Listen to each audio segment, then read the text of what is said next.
Hello class, welcome to God maths academia. तो आज से हम अपने क्लास 10th का next chapter similarity of triangles start करते हैं।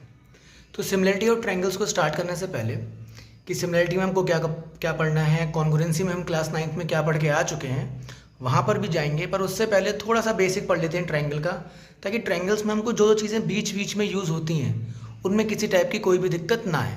तो सबसे पहले हम बात करते हैं बेसिक्स ऑफ ट्रायंगल की। तो एक सिंपल सी बात कि ट्रायंगल होता क्या है। तो आप plane figure bounded by 3 line segments, आपको इसमें ध्यान रखना है कि मैंने यहाँ पे बोला है 3 लाइन सेगमेंट्स, ना कि 3 लाइन। लाइन सेगमेंट्स वो लाइंस के हिस्से होते हैं जिनके एंड पॉइंट्स होते हैं, वेयर एज लाइन का कोई भी एंड पॉइंट नहीं होता।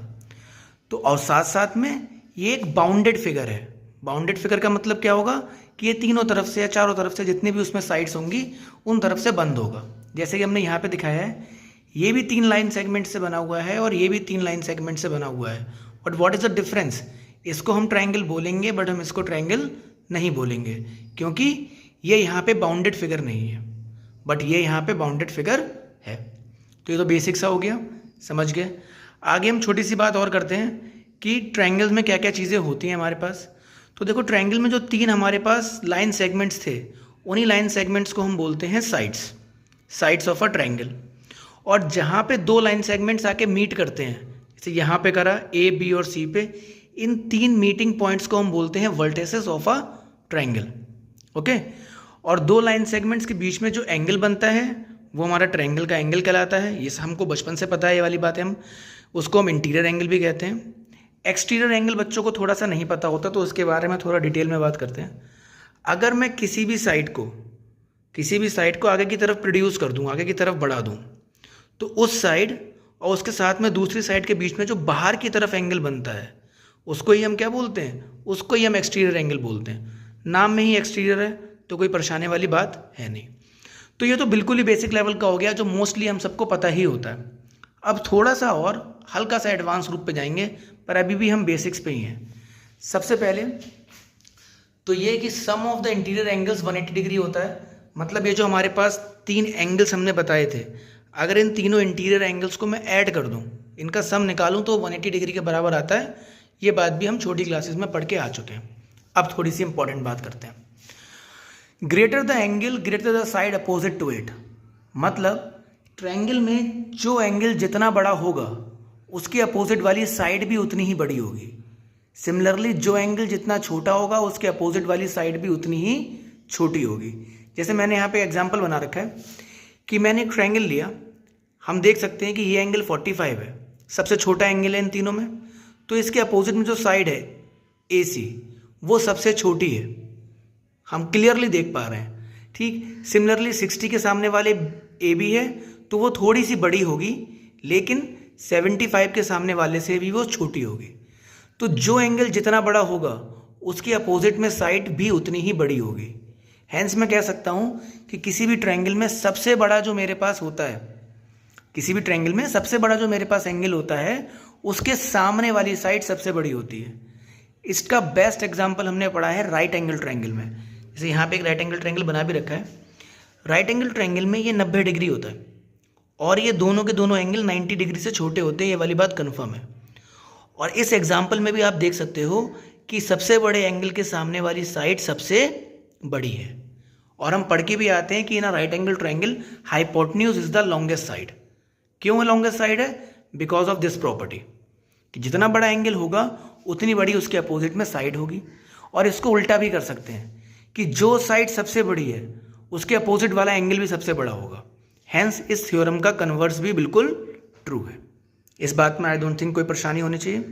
ठीक, अब नेक्स्ट प्रॉपर्टी। अच्छा, ये दोनों प्रॉपर्टीज जो हम पढ़ रहे हैं ये आमतौर पे हमारे MCQ में काम आ जाती हैं, कभी कभार पूछ लेते हैं। हालांकि अब थोड़ा सा कट चुका है, ये हमारे सिलेबस में इतना इंपॉर्टेंट पार्ट नहीं रहा इसका, बट हम छोटी क्लासेस में पढ़ के आते हैं तो हमको याद होना चाहिए। नेक्स्ट प्रॉपर्टी देखते हैं। हमने मान लिया कि एक ट्रायंगल है, उसकी 3 साइड्स हैं, इनका नाम हमने रख दिया A, B और C। तो प्रॉपर्टी ये कहती है कि sum of the 2 sides is always greater than third. मतलब अगर मैं किन्हीं 2 साइड्स का सम कर लूँ तो वो हमेशा तीसरी साइड से बड़ा होगा, बराबर भी नहीं होगा, हमेशा बड़ा ही होगा। जैसे एग्जांपल लेते हैं, ये हमने एक राइट एंगल ट्रायंगल बनाया, पाइथागोरस थ्योरम यूज़ करके बनाया है, तो बिल्कुल करेक्ट ट्रायंगल बना है, रैंडमली हमने साइड्स नहीं ली हैं इसकी, ठीक है। तो यहाँ पे अगर मैं देखूँ 3 + 4, तीसरी साइड 5, उससे बड़ा होता है 7, दो साइड यहाँ पे ले ली, 3 + 5 वो 8 आता है, वो तीसरी साइड से बड़ा है, 4 + 5 3 से वो भी बड़ा होगा, है ना। तो यहाँ पे हम देख पा रहे हैं सिंपल से एग्जाम्पल से कि किन्हीं भी अगर मैं दो साइड्स का सम करूँ तो वो हमेशा तीसरी साइड से बड़ा होगा, किन्हीं भी दो साइड्स का सम। और वहीं पे दूसरी बात, अगर उन दो साइड्स का डिफरेंस निकाल लूँ तो वो हमेशा तीसरी साइड से छोटा होगा, ये वाली बात भी कंफर्म है। मतलब उनका डिफरेंस हमेशा तीसरी साइड से छोटा आता है।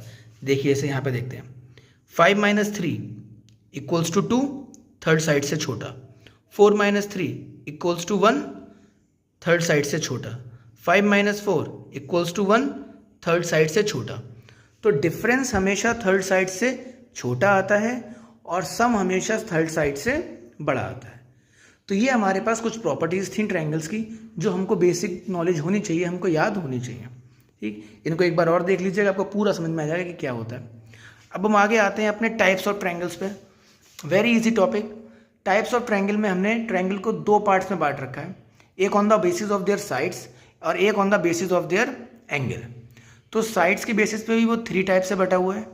इक्विलेटरल ट्रायंगल जिसमें तीनों की तीनों साइड्स इक्वल हो, और अगर मैं इस वाली थ्योरम पे वापस जाऊं, जितनी बड़ी साइड उतना बड़ा एंगल। इसका मतलब अगर तीनों एंगल बराबर हैं तो तीनों साइड भी क्या होंगी, बराबर होंगी। और कन्वर्स करें कि अगर तीनों साइड्स बराबर हैं तो तीनों एंगल भी क्या होते हैं, बराबर होते हैं। हैंस मैं कह सकता हूं कि इक्विलेटरल ट्रायंगल में तीनों साइड्स के साथ साथ तीनों एंगल्स भी बराबर होते हैं और उनकी वैल्यू आती है 60 डिग्री के बराबर, ठीक है। आइसोसेलेस ट्रायंगल हमारा दूसरा पार्ट है जिसमें दो साइड्स बराबर हैं, ठीक।